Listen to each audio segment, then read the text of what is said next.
কোরআনুল কারীমের মধ্যে আছে। আল্লাহ তাআলা বলছে মানুষের নফস, মানুষের মনের চাহিদা প্রচন্ড বেশি, সারাক্ষণ মানুষকে গুনাহের প্রতি আদেশ করে, গুনাহের প্রতি। নফস মানুষের মনের চাহিদা মানুষকে বারবার গুনাহ করতে আগ্রহী করে।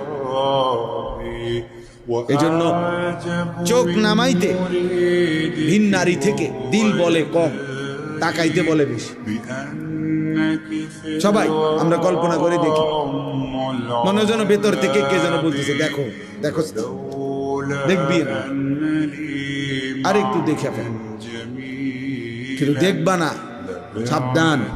আল্লাহ তাআলা দেখতেছেন, আল্লাহ তাআলা হিসাব রাখছেন, ডানে বামে ফেরেশতা লিখতেছে, হাসরের ময়দানে বিচার হবে। এই কথাটা মনে করানো ভিতর থেকে, এটা কম, এটা কম।